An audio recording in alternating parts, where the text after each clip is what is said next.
सबसे पहले तो देरी से आया, इसके लिए क्षमा प्रार्थी हूँ। कल का कार्यक्रम था, मेरी बड़ी आने की इच्छा थी, लेकिन नागौर जयपुर की उस सीमा से लेके बाड़मेर तक आने में समय लग गया। रात को बहुत लेट हो गया था। मैंने आज आने का कार्यक्रम रखा। आज भी 12 साढ़े 12 बजे तक पहुंचने का कार्यक्रम था। बाड़मेर के अंदर और जोधपुर में जो प्यार प्रेम ऊर्जा आप मुझे समय समय पे देते हो, उसकी वजह से आने में धीरे धीरे होते हो देरी हो गई। फिर भी आप मजबूत हो और मैं पूरा प्रयास कर रहा हूँ कि राजस्थान की सत्ता पे किसानों का कब्जा कैसे हो। 70 साल के अंदर आप सब ने जो हुंकार भरी, ललकार भरी, और आप सब लोग चाहते थे, पार्टियों के अंदर कांग्रेस बीजेपी में बैठे हुए हमारे समाज के लोग, किसान के बैठे चाहते थे कि हमारी सत्ता कैसे आए राजस्थान के अंदर, कर्ज मुक्त किसान, और जो एक सपना सोचा कि रोजगार हमारे बच्चों को मिले, गांव में हर सुविधा उपलब्ध हो। जिन गांवों से मैं अभी निकला हूँ, या महिलाएं कह रही थी कहीं पानी की व्यवस्था नहीं, जो हालात गाँव के हैं वो कोई छिपे नहीं आपसे। बाड़मेर के अंदर तेल निकल गया, उसकी वजह से लोग बाड़मेर की ओर आने लगे। अगर तेल नहीं निकलता तो और बड़ी परेशानी बाड़मेर के अंदर भी होती। हमारे नेताओं ने सिवाय धोखे के हमें कुछ भी नहीं दिया, और जो तेल कंपनियां, कोयला, गैस की कंपनियां बाड़मेर के अंदर आई है, आज हमें स्थानीय लोगों को रोजगार नहीं मिल रहा है, प्रदूषण फैला रही है, CSR फंड खर्च नहीं कर रही है। हमारे जो भी नेता है, चाहे वो सत्ता के अंदर जाके बैठने के बाद वो आपको भूल जाते हैं, अपने परिवार का ध्यान रखना है। पूरी सत्ता पे जब तक आपका कब्जा नहीं होगा, तब तक किसानों का और जवानों का भला राजस्थान के अंदर नहीं हो सकता। अपराध में नंबर 1 पे चले गए, पेपर रोज लीक हो रहे हैं, बजरी 600 साढ़े 600 रुपए टन चली गई, हालात खराब है। और बजरी को लेके पिछले दिनों जो आंदोलन किया, उसके अंदर सरकार सो गई थी, और अब हमने तय किया है कि बालोतरा की नहीं, पूरे प्रदेश की बजरी की दरें कम कराएंगे। 1-2 दिन बाद समय पर 7 दिन की बात कही थी, 7 दिन की बात कही थी। लोकसभा आ गई बीच में। लोकसभा में भी मुझे आपके लिए अपनी आवाज उठाना बहुत आवश्यक है, पूरा देश देखता है। अब 1-2 दिन बाद जब भी समय मिलेगा, बाड़मेर के अंदर भी एक कार्यक्रम की बात करें। टोंक, भीलवाड़ा, रिया, नागौर सहित कम से कम आधा दर्जन स्थानों पे बजरी को लेकर बड़े आंदोलन करेंगे, सभाएं करेंगे। पूरे राजस्थान के अंदर बजरी माफिया को ठीक करने का प्रयास करेंगे। टोल मुक्त राजस्थान, बजरी की दरें कम करे सरकार, और रोजगार जो 1 लाख नौकरियों की घोषणा कल बजट के अंदर करी है, उनको समय पे पूरा किया जाए, और पेपर दोबारा लीक नहीं, और पुराने पेपर की CBI जांच। उनको हमारा प्रयास पहले भी जारी था, आगे भी जारी है। लड़ते लड़ते 20-25 साल हो गए। आप देख रहे हैं, एक व्यक्ति लड़ाई लड़ रहा है, प्रयास कर रहा है, और वो उसने आपको रास्ता दिखाया कि सत्ता का रास्ता इधर जाता है। और ये मेरे प्रयासों का ही परिणाम है कि कांग्रेस और भारतीय जनता पार्टी को हमारी याद आ गई। पहले कोई देखता नहीं था, अब हमारी ओर देखने लगे। हनुमान बेनीवाल के संघर्ष का ही परिणाम था कि मोदी भी बार बार राजस्थान आ रहा है। मोदी कोई कांग्रेस से नहीं डरा, मोदी डरा राष्ट्रीय लोकतांत्रिक पार्टी से। RLP भारतीय जनता पार्टी के लिए बाधा पैदा करेंगे। इसलिए एक पिछले दिनों प्रधानमंत्री ने 3 सभाएं की, लेकिन दिया क्या राजस्थान को, बताओ मुझे। दुनिया भर खर्चे करा दिए सरकारों से रैलियां कराने में, और एक सिंगल घोषणा भी यह कार्यक्रम में, चाहे मीणा समाज का था, चाहे गुर्जर समाज का था, चाहे आदिवासी समाज का मानगढ़ के अंदर था। प्रधानमंत्री भी विकास नहीं चाहते, और उन्होंने भी बजट जो देखा था, उस बजट के अंदर कहीं भी जवान किसान को याद नहीं किया बजट के अंदर।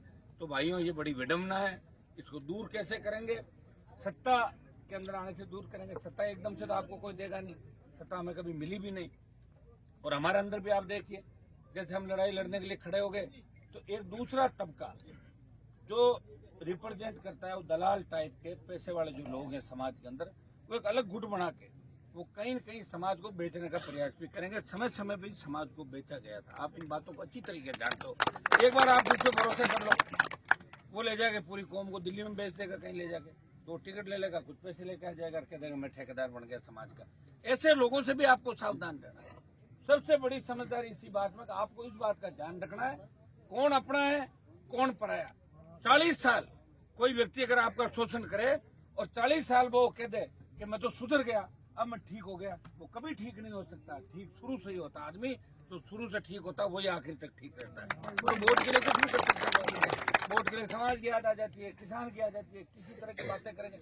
हमें समझदार बनना है, और सोशल मीडिया का युग है, और मेरी जो लड़ाई है इस प्रदेश के अंदर, बाड़मेर के जवानों ने हमेशा मुझे ऊर्जा दी और बाड़मेर के जवानों के बाद पूरे राजस्थान में जोधपुर नागौर होते हुए शेखावटी अंचल और पूरे राजस्थान का जवान किसान हनुमान बेनीवाल के साथ खड़ा हुआ। मुद्दे हमारे वही थे और सबकी इच्छा थी कि सत्ता पे कब्जा करें। और ये सौभाग्य आपको मिला कि पहली पार्टी अगर किसी ने बनाई प्रदेश में तो आरडीपी पार्टी पहली किसान के बेटों की पार्टी बनी। पहले यूपी, हरियाणा, बिहार के झंडे पकड़ के हमारे यहाँ वो झंडा देते थे और बाद में चुनाव हुआ झंडा समेट के भाग जाते थे और हम उनका झंडा और उनका चीनी लोग कहते वो पार्टी आई, वो पार्टी सौदा कर लेती थी दिल्ली के अंदर। इसलिए आप लोग मजबूत रहें। मुझे पूरा भरोसा है कि पिछली बार जब बाड़मेर के अंदर 18 का चुनाव था, जहां जहां बोतल का चिन्ह था आपने मजबूती दिखाई और मैं भी कितना मजबूत हूँ। गुड़ा मलानी के अंदर बोतल का चिन्ह था, आपने कहा यहाँ वोट मत मांगना, बोतल की वजह से हमारे बुजुर्ग वो चौधरी साहब हार जाएंगे। मैंने गुड़ा मलानी प्रचार ही नहीं किया था ना, याद है आपको? मैंने जितनी मदद की किसानों की और कौम के लोगों की, इतनी मदद कोई नहीं कर सकता। न कांग्रेस कर सकती, न बीजेपी कर सकती और न यूपी का कोई नेता कर सकता, न हरियाणा का। देश की लोकसभा के अंदर जब देश का किसान तकलीफ में था तो देश के कितने किसान आपके मंत्री एमपी होंगे, किसी ने सत्ता को ठोकर नहीं मारी। अकेले हनुमान बेनीवाल ने किसान कौम के लिए किया, सत्ता छोड़ी और NH-8 को जाम किया। 25 साल आपको समर्पित किए। लंबी चौड़ी बात नहीं कहूंगा, अकेला व्यक्ति हूँ, लड़ रहा हूँ। सब लोग ताकत के साथ मिलोगे और हमारे समाज के साथ साथ हमारे दूसरे समाजों के भाई, ओबीसी के भाई, पीड़ित, शोषित सारा तबका मिलेगा, तब जाके राजस्थान की सत्ता पे हमारा कब्जा होगा। एक बार अगर सत्ता को कब्जा हो गया तो सारी समस्याएं रातों रात मिट जाएगी, 1 मिनट के अंदर समस्याएं भाग जाएगी। इसके लिए सत्ता के कब्जा होना जरूरी है। मैं कांग्रेस के अंदर, बीजेपी के अंदर बैठे भाइयों से भी कहना भी रहता हूँ कि आप छोटो पार्टी बैठे रहो वहीं, आचार संहिता लगे तब छोड़ के कूद के आ जाना। खराब हो जाओगे, हमें आपकी जरूरत पड़ेगी उसकी, मैंने मदद कर देना हमारी। हम इससे आप उठा के देखोगे ना, दिल्ली तक, हरियाणा, यूपी, दिल्ली, राजस्थान आपको लड़ता हुआ नजर नहीं आएगा, बयान बदलता हुआ नजर। सुबह दिया बयान कुछ, शाम को बयान दूसरा और तीसरा और पता नहीं कहाँ जाएंगे। अभी तो आधे लोगों को तो ये पता नहीं को जाएंगे कौन सी पार्टी। अगर कांग्रेस छोड़ेंगे तो बीजेपी में जाएंगे, अलग जाएंगे, कहाँ जाएंगे उनका आता पता ही नहीं। फिर भी करेंगे हम आपकी सेवा करेंगे। अरे कौन सी पार्टी में रहकर बताओ अपनी पार्टी। कम से कम मुझे आप ये तो कहते हो कि विचारधारा पैदा करी, बच्चों को एक दिशा दी। हमेशा एक बात कहता हूँ, नशे की प्रवृत्ति से दूर रहना है। किसान के बेटे हैं, नशा तेजी से चल रहा देश प्रदेश के अंदर, हमें इस नशे से दूर रहना है। ये विषय और आपस में झगड़ा नहीं। एक दूसरी चीज ये ध्यान रखें कि छोटी छोटी बातों के लिए जो कत्ल हो रहे हैं, झगड़े हो रहे हैं, ये बिल्कुल नहीं होने चाहिए। अगर जिस दिन आपने ये समझदारी कर ली, सत्ता आपका इंतजार करिए, सत्ता के शिखर पर आप बैठोगे, क्यों लड़ने वाले आप हो। देश की सीमाएं हमसे सुरक्षित है और देश की आंतरिक सुरक्षा की जिम्मेदारी हमारी है। देश और प्रदेश के अंदर अन्न उत्पादन करके लोगों का पेट भी हम भर रहे हैं और सच्चाई के रास्ते पर चल के सरकारों का विरोध भी हम कर रहे हैं।